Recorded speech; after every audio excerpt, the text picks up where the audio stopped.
Disclaimer: this episode was recorded on January 28. Market conditions may have evolved since then. In the history of the world, we have never had so many people living on the face of the earth. That's a very important data point. Life expectancy is at its highest. We're not talking about AI coming in. There are talks about never having to work again in our lifetime. And there's a contrary view on how there'll be unemployment and chaos all around. I'm not going to touch on any controversy at this point. All I'm going to say is that when we understand that these cycles have been in existence for years to centuries before us, we realize that it's only inevitable that everyone adapts to these cycles. Let's look at the current empire, if I may call it, the US, the current empire that we're seeing. What we are seeing is a big reset happening both internally and externally, and the changes are happening too fast and beyond comprehension for many people.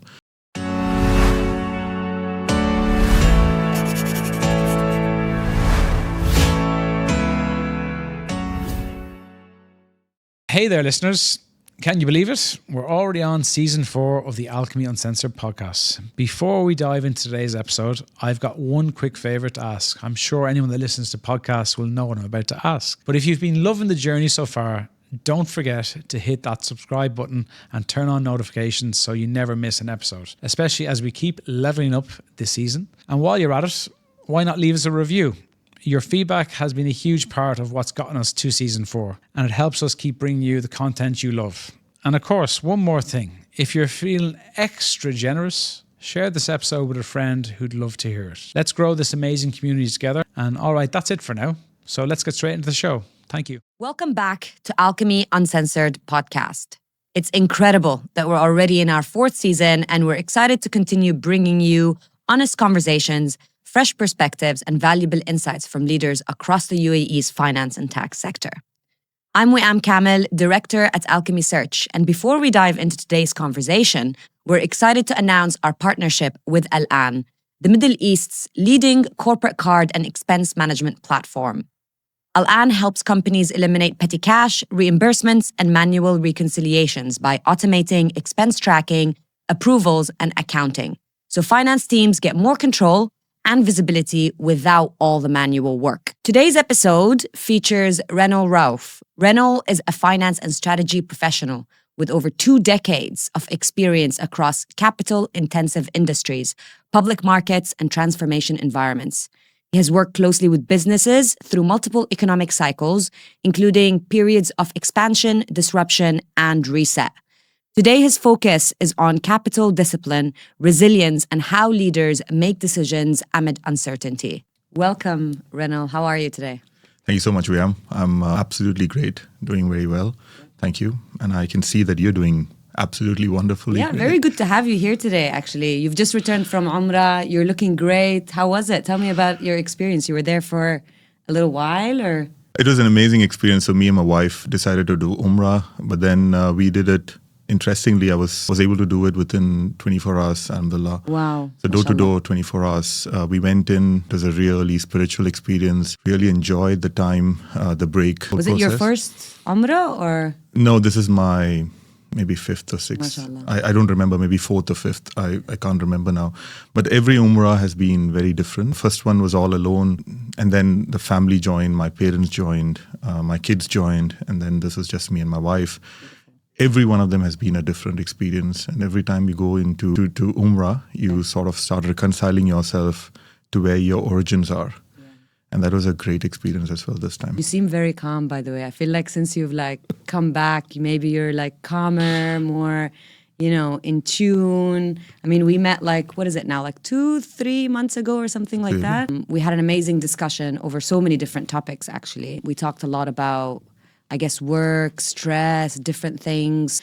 And I'm really excited for today's topic. But before we really get into the details of that, why don't you share with our audience just a little bit about, I did a small little intro on you anyways, but it would be good to hear from you, a 2-minute intro on what you've done, where you are so far, and what's been happening over the last 12 months, I guess. I've been lucky and very grateful at the same time to be midst of Abu Dhabi's change of order, where many years ago I was given the opportunity to help set up the national airline and then engage with one of the best teams that I've worked with at a very young age.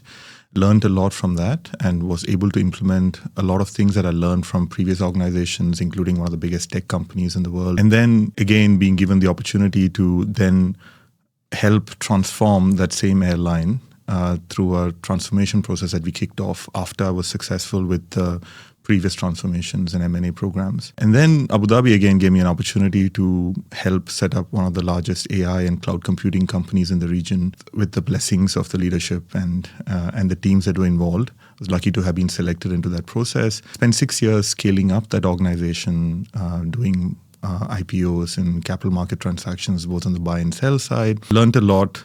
And then early last year, I had the opportunity to step out of that ecosystem, which was a major change in my life. Started reviewing the things that mattered most to me.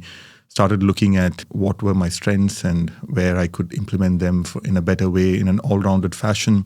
I was lucky to have found my vocation pretty early in life, partly because of the upbringing that I had as a family. We are a family of traders for multiple generations, and we've always been looking for value and value creation in whatever we do. So for the last 12 months, I've been very busy setting up my own structures, my own systems and processes that have, alhamdulillah, been very, very fruitful in its setup. I've understood myself again, and I've set in place a process and system that works very well for me at this point in time. And for the last few months, the feeling and the intent is all about giving back to the community, the society, in whichever way I can. I'm trying to avoid transactional relationships. I'm trying to invest into my own family, my people, the tribe as I see it. Trying to be as useful or helpful I can be in those systems. At the same time, I'm no longer interested in trying to create a brand or impress upon people. I was telling somebody the other day that I would rather be completely forgotten, because everything that I do today has to resonate with what Allah has willed on me, and I only want to be in His good books. I've tried to align myself, and that this reset that happened over the last 12 months was His way of telling me that I was not doing some things the right way.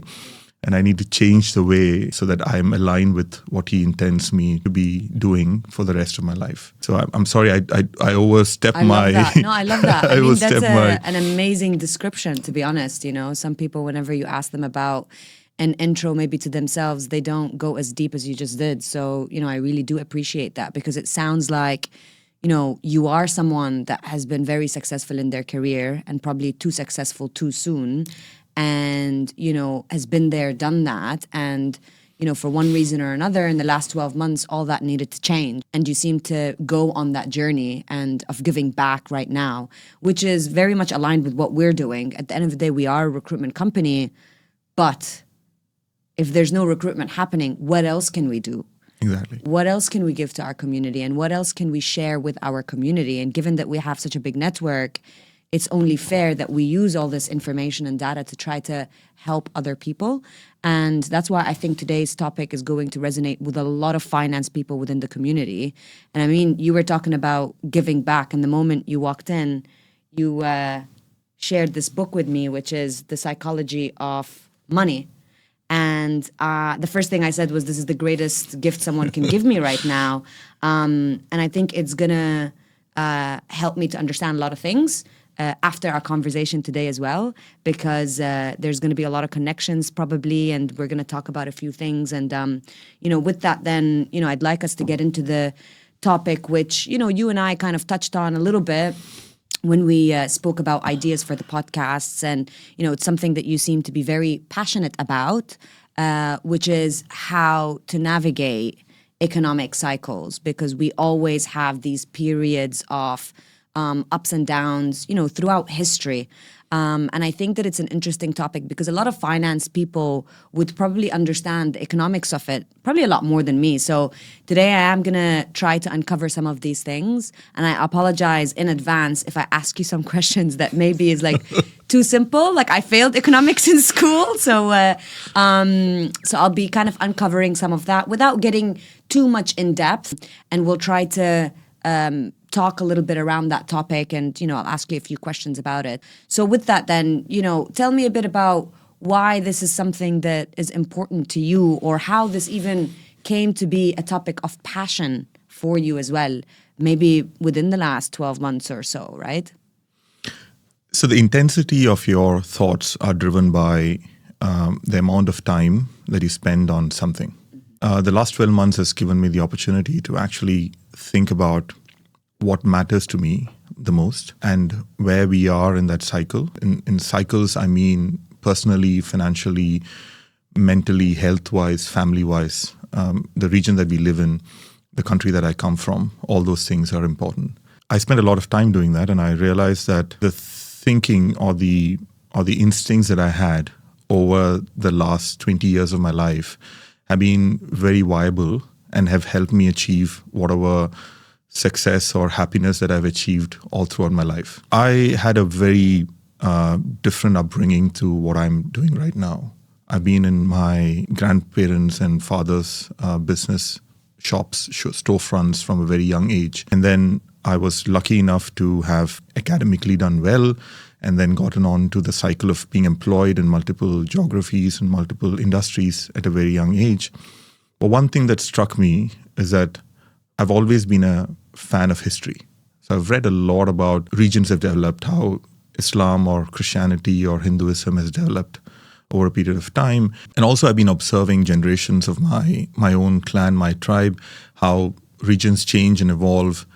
What has happened here in this beautiful country over the last 50 years or so, the transformations that I have heard through multiple generations of my own forefathers who have been here before me. All that thinking has actually enabled me to understand that we are at the cusp of a transition that has started maybe over the last decade or two in a very slow manner.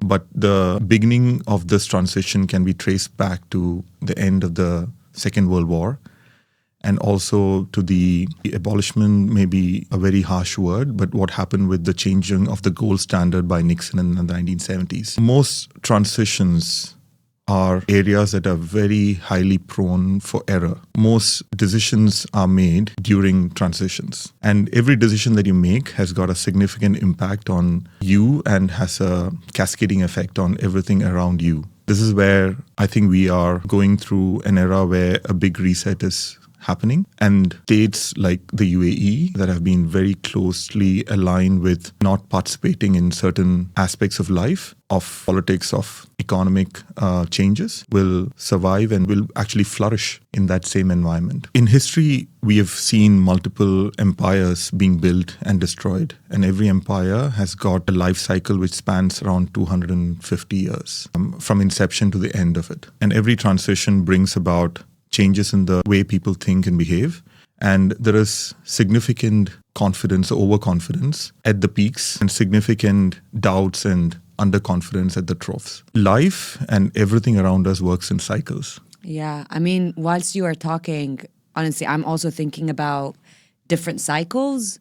So, yeah, okay, there is economic cycles, but you mentioned a few things, family, your personal cycle, and you see life kind of like revolving around this constantly, right? Recruitment has cycles, it follows the economy, it follows, business and everything that's happening within that perspective. But then also you think about, things like people thinking about AI right now changing entirely our world. And we are going through it right now. But then whenever you look back, this has happened before. As in, what about when computers were made? What about when the Industrial Revolution was made, right? The other day I was having a discussion with someone about autonomous vehicles. In Abu Dhabi, you've got those autonomous vehicles now going on Yas Island. They don't go too far, probably any 10, 15-minute ride they can do. And one of my friends was saying, I will never get into one of those. Like, there is no way I would like to drive my own car. And I was thinking at that time, actually, back at the time where the first car was created, people probably were thinking, why would I get into a car that's so dangerous? Exactly. Why would I drive that? I'd rather get on a horse. Yeah. And, a horse has its own instinct, and it's more natural. And, why would I get into a car? That is a disaster waiting to happen. Long and behold, nobody's riding really horses for transportation now. And everybody is driving their own car. And we are going through a transition of soon, people won't be driving their own car. In 10, 20 years' time, people will be thinking, you used to drive yourself? That's crazy. Yeah. So, there is a lot of changes that always happen, I think, throughout life. And we are going through one right now because people are thinking with AI, with technology, with Gen Z coming up into these serious jobs now, right? Where they're managers and senior managers and soon to be C-suite level, and some that already are even running their own businesses. And it's a completely different mindset to what a lot of the other generations had. And this is going to be a room for complete disruption. But it's happened before, is the point. It's always happening.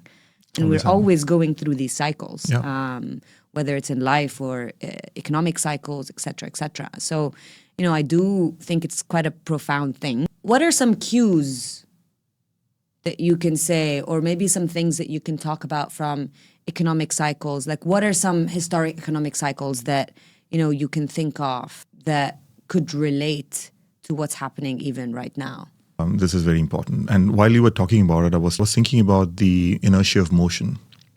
Every body that is left to stand as it is will continue to remain in its own state and would not want to move. Effectively, that's what the principle or law states. And this is so true with human beings as well. So the resistance that we are facing is not new, like you said, but it is the selection of the best amongst us. I'm just simplifying the whole concept. Yeah. I don't want to name the rules or laws or whatever. Sure. The best will always evolve and transform. There'll be always polarization towards what an individual, his family, his home, his society, the country, the economy, and the world is good at. And they will always adapt themselves so they can survive. It's only about survival, right? In the history of the world, we have never had so many people living on the face of the earth. That's a very important data point. Life expectancy is at its highest. We're not talking about AI coming in. There are talks about never having to work again in our lifetime. And there's a contrary view on how there'll be unemployment and chaos all around. I'm not going to touch on any controversy at this point. All I'm going to say is that when we understand that these cycles have been in existence for years to centuries before us, we realize that it's only inevitable that everyone adapts to these cycles. Let's look at the current empire, if I may call it, the US is the current empire that we're seeing. What we are seeing is a big reset happening both internally and externally, and the changes are happening too fast and beyond comprehension for many people. Added to that is a transformation that's happening in technology that can take away sovereignty. And when I talk about sovereignty, I also refer to the economic cycles that follow with these changes. Money as we knew it was disrupted 50 odd years ago, and there is new money that has been introduced into the cycle. People are also starting to move towards real assets rather than financial assets. You also have inflation, which used to peak and would reduce over a period of time. There are employment cues that are also out there in the market. Now, if you take all this into consideration, this is not the first time this is happening. So before this, we had the British Empire. Before that, we had the Ottoman Empire. Before that, we had the Mughal Empire. Before that, there were other empires, including the Roman Empire. All of these empires have gone through cycles of growth, of confidence, of leverage, of spreading themselves too thin, fragility, and then downturn. And every downturn has been preceded with a war. And the way we are, every one of us that is living and working today, none of us have seen a proper war. No. The last war was much before some of our parents were born. What does this mean? Is this time for a reset? I think I've been talking about it for 2 years before this. People who know me will talk about how I spoke about resets, how I changed my asset allocations. Yeah, can we talk a little bit about that actually? Because I'm really interested about what you just said about moving from financial assets to real assets. Can you tell me what that means? And what are some of the things that maybe people need to think about in such a point in the economic cycle? Yeah. So economic cycles impact not just your finances. It impacts you. I'm asking you this question selfishly, by the way. And I'm not here to give financial advice, so I hope you can run the. I'll take what I can get out of you. So I hope you can run the ad saying that all financial advice is prone to risk, or whatever the legal at your own risk. Yeah. Don't follow my advice. I have been very open to new technologies and new structures that have come into play, and I've had an unending interest to understand how those work. And contrary to what my biggest mentors from afar, Buffett and Munger, always say, I believed in cryptocurrencies right at the time that it came about. Right. And I saw a significant transition towards that, where value would be created around the world, and systems and processes, including decentralized networks and blockchains, would become very, very important for our life. I also strongly believe in Elon Musk, and I believe that you never bet against Elon. And then there is this third polarization, which is Trump and the way he's trying to move the empire, because he obviously sees something coming and he's trying to protect what is important for that country. In the midst of all of this, I moved away from all financial assets in mid-2024 into gold and silver. Been hearing this way too much, especially around the silver side of things,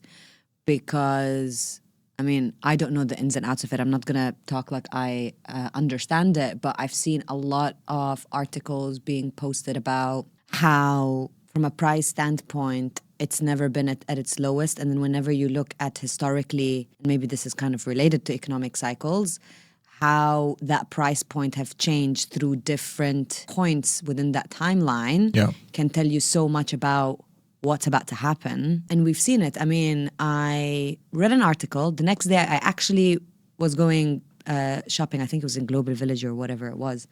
And we always go to the Yemen pavilion because they've got great silver there. And the price overnight was astronomical. I was like, what just happened? Yeah. And not just that, even in gold, we're hearing about this a lot. So tell me about that. Like, what's actually happening? Like, what's actually happening? It's easy to say, this is the price, this is what's happened. But like, what's actually happening? Is it a mind shift change of what really has value, or? It's about people going back to what they think is a safe harbor asset in times of resets. And this is central banks buying, retail buying. I've also been very interested in Abu Dhabi real estate early last year. So these are two asset classes that I've never touched in my lifetime. Real estate generally, or real estate in Abu Dhabi? In Abu Dhabi. In Abu Dhabi, okay. I had a house, or still have that house, but apart from that, I've never sort of looked at Abu Dhabi real estate with a lot of passion. I've done commercial real estate back in India. I've done stock markets across the globe, even Abu Dhabi stock markets earlier during its cycle. But I've never been interested in gold and silver or Abu Dhabi real estate until mid-July 2024. And then I am starting to see this as not an indicator, but actually a change in the way people think. Because I don't understand how you can have multiple disruptions across the world, tariffs coming in and cryptocurrency coming in, and all that happening, and still the stock markets keep going up. And we've seen this multiple times in the past, whether it's the 1919 cycle or the 1999 cycle or the 2008 cycle. We've seen this so many times that whatever goes up significantly also has to come down. Right. But at the same time, I've also seen the rise in metals recently. The parabolas don't end well. They always have an ending diagonal. What's parabolas? Parabolas are essentially something that goes up significantly over a very short period of time. And then you start looking at what is contributing to that. So when I've looked at the last few months of how silver or gold have gone up, the bars are not very, very thick, for example.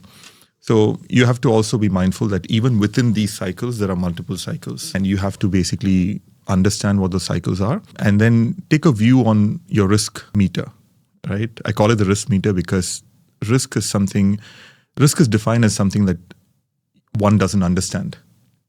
So driving a car may be risky for your friend or not risky for your friend based on how they understand it, right? Risk is not a function of what is reality. It's within you. So for me, when something goes up and then I start seeing retail participation, I start seeing risk in that structure. And then I start aligning myself to think of capital preservation. Because this year, and I've been very vocal about it and publicly, is that this is not a year of compounding for me. This is a year of preservation for me, because what I'm starting to see is that less and less number of people are talking about resets and fall in the markets, because they've been talking about it for a while now, and it's starting to become like, oh, they're just still talking about it. I think coming back to the topic, this is the asset classes that I'm interested in. I've never been interested in these asset classes all my life. I've been 99% invested into equities and other financial assets all my life. And that change happened almost overnight. And would you say with these, with gold and silver, and again, this is a selfish question that I'm asking for my own benefit, is it actually holding the gold or trading that you think is the right option to do at the moment? Because I've seen this debate as well a lot. So each their own. The underlying aspect of this is that I have been a big follower of Buffett and Munger. I believe that you need to participate in the markets, but you need to choose how you participate. For me, I've not been a trader. The average holding period of my asset classes have always been, I sell and buy in the medium term within a 6 month to a year cycle, but average asset class that I look at is 5 to 6 years that I invest into. So those are the cycles that I'm really interested in. I'm probably very different. I'm like a 20-year, I just don't want to think about it. I don't understand it enough. I mean, it's different for you potentially because you have that financial, mathematical mindset, which probably a lot of our viewers would also have. Yep. Whereas for me, I don't think I've studied that enough, and hence goes back to the risk thing. Yep. I just feel like that's too risky. Yep. Whereas I'd like to do something where I'm just investing in something, I just don't want to think about it. I don't want to sell in 5 years or 6 years. I just want to leave it there and see what happens in 10 to 20 years' time. I'm patient. I'm a very patient person. So you are exactly what Munger says. The real money is not in the buying and selling. It's more in the waiting. Yeah. Right? Now, going back on that topic, 20 years is a long period of time. Yeah. Right? In the last 20 years, if you were to just invest in one asset class, you should have been really lucky to have made money out of that single stock, right? So you should have identified an Amazon or a Tesla or a Microsoft or an Apple. To get somewhere. Long periods of time. Or you should have been buying gold for the last 20 years. 20 years ago, Bitcoin did not exist. 10 years now. 10, 11 years? Oh, yeah, 10 years basically. Which is a very big topic as well, by the way. It's more than 10 years. It's March 2009. Oh, 2009, yeah. But the big lump, I guess, or the big appreciation, let's say, was 2015, 2016 or so. Which is also another very interesting thing, because in the last 6 months, I'd say I've worked more blockchain Web3 roles than I've ever done before. And it's so complicated. Exactly. It was the first time in my entire career, very short career of 8 years, that I work on a job that I didn't really understand what I was looking for. Whenever you're talking about manufacturing, it's very easy. Manufacturing is manufacturing. You've got your material cost, your machinery, et cetera, and you can make a picture in your mind. Because blockchain, crypto, the Web3 space is so abstract for me, it was really difficult to identify the right candidates in the market. And through my search, and I've successfully closed a few very senior positions here in Abu Dhabi. Through my research, I've realized that it's such a huge space. You can't just say, oh, crypto. It's not like that. What part of it? Are you talking about the blockchain part? Are you talking about the exchange part? Are you talking about stable coins? What are you talking about exactly? Exactly. And this is such a new thing that's happening, and it's happening fast. Here in Abu Dhabi, it's happening very, very fast, and we can see it. So fast that I don't think, like we said, this is something that's only existed in the last, 15 years, 10 years, whatever. And so the market is not mature enough to have candidates that have that kind of experience. So you're having to go and get people that is in Switzerland or Singapore or whatever. And because it's a lot more comforting to know that a CFO has done that before. Exactly. Because it's so new for everybody here. Exactly. And it's something that they're so adamant about, as in the person needs to have had that type of experience, because we don't know what we're doing. They need to know exactly what they're doing, which is quite complicated. So tell me about that then, like with crypto space. I know you said that initially, and I know we're going off topic here. None of this was in the original conversation, but tell me about that. Like you said in the beginning, you were a very great believer of it, or you are a great believer of it, but where does that stand with regards to where we are in our economic cycle? So crypto is something that is never going to go away, right? It's like when I mention gold, or I mention Abu Dhabi real estate, or I mention Apple and Amazon and Tesla, it's one of those things where you need to find the comparable asset within the crypto framework. So Bitcoin and Ethereum have been my favorites. They're the top ones anyways, yeah. In fact, I've documented this on my Twitter thread many years ago when I was starting to invest, so that it doesn't come out like I'm now discussing this just because it became a hot topic. And also to understand my thoughts. So I keep going back to those thoughts, and I'm pleasantly surprised as to how correct I was at that point in time about how this sector is going to change the way the world looks like. I still remember a time when the comparable to that is, there's also my Twitter timeline. I've posted an interview that Bill Gates is having with David Letterman, where he's trying to explain the internet to David Letterman back in the day. And in 2015... I still don't understand the internet. I still don't get it. Most of us don't do. Most of us don't do. But we try to understand the fringes of what to the extent that we can understand it. And this is where he explains the internet. And I drew the same parallel of crypto to the internet in 2015, 16, 17. Crypto is nothing but the understanding from the original white paper from Satoshi that all trusted third parties are security holes. And you need to therefore create decentralized networks that are trust-based. And the thing that was significantly resonating with me at that point in time was that that's how I look at the world. And I have a tendency to trust people. And when you break my trust, then I just don't believe in that network anymore. So I exit that network, right? So that same thing is happening with crypto, where people have been using systems that have been designed for them about 100 years ago. And they continue to use that system without understanding that they don't have the flexibility to do things that are required. So with all the stablecoin structures that are coming through, with all the tokenization that's coming through, with all the custody processes that are coming through into the market today, which were actually laid down at a very infancy level in the original white paper from Satoshi. This is the new world order where we interact with each other on trust, right? And, people can talk about, Bitcoin just went down again, right? And I was lucky to have exited my 12-year-old holding of, 11-year-old holding of crypto at that time. But then I felt like an idiot for almost 2 years when the prices kept going up. But then I'm always early into a cycle, and I'm okay with that, right? Yeah. Because preservation is more important. But coming back to the crypto topic, what is happening today is an understanding that every sovereign system needs to have a trust-based network that they understand and can share with others who want to build on their network.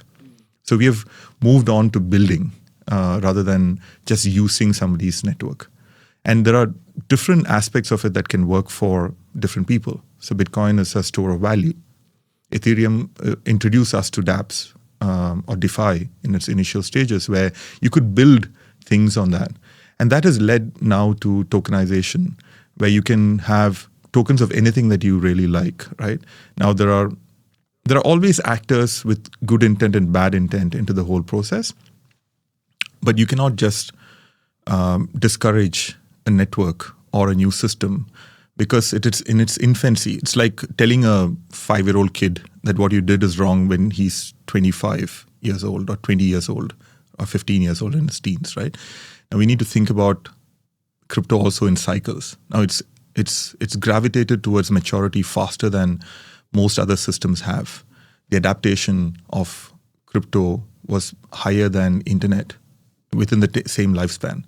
And the adaptation of AI is now higher than crypto in the same time span. If you look at it, there was a time in 2019 where AI, according to Gartner, was a hype bubble cycle. Look at what's happening today. Look what's happening, right? It's everywhere. Exactly. And if you ask me, deep thinking systems and networks that are independent of itself need to work with each other. So if we think of crypto as something that preceded AI, I believe that AI will start using crypto as its currency, as the platform to build things on. Very interesting thought process, actually. Maybe a little bit scary even. I don't think we need to be scared about anything that's going to happen in the world, in the economy, in the systems, as long as you understand something. So this is going back to the same discussion about how risk or fear is only things that we don't understand. Exactly. And we are not, therefore, because we don't understand it, we don't know how to protect ourselves or how to take advantage of that process. Yeah. The moment you understand a system, then you're like, this is simple. Yeah. This is fair enough. Like, this is a required change. Let me participate in it in whichever way I can, right? And I'm not asking you to be the Genius. top person. Yeah. Right? I'm just saying, look, the world has always evolved. The function of us as individuals being present is because two individuals before us decided that this is a good mix that can come together physically, mentally, emotionally, family-wise, status-wise, to create us, right? It's a profound thing, actually. Yeah. So similarly, systems around the world, governments, laws, networks, systems, come together at optimum points in time to create things that they think are the best for the world. Companies. So why do you think people understanding this is really important? Is it a question of survival or what? Why do you think this is really important? And to be honest, I think finance people are probably the best placed people to understand this. I don't know, correct me if I'm wrong, but... Yeah, you're absolutely right. And the reason for that is not just about finance. It's about common sense. So compounding. Are you saying accountants have the most common sense? Well, we are driven by logic and risk management, right? Yeah. Those are two things that governance, risk management, logic is what drives finance, right? If you really look at it. Yeah. And there are good actors and bad actors all the time, right? Sure. So you can't just give credit or take away credit because of that. But the most important thing here is compounding, right? So when we decided to leave our home countries, come into this country, we made a decision that we want to compound on our existence in an ecosystem and compound ourselves in this ecosystem. Which allows for that compounding. Exactly. Right? Very easily, probably a lot more than anywhere else in the world. Exactly. Right? Yeah. Right? Now imagine you're not just now, typically when people talk about compounding, they talk about money. Right? They speak of the rule of 72 and how much money I made. No, but compounding is not just about money. Compounding is about character, right? And then you go through different cycles during character as well. I've been through different cycles. You compound your behavior. You compound your intelligence. You compound your family, right? You compound your networks over a period of time. How do you do that? You do that by giving back into that system. Consistently.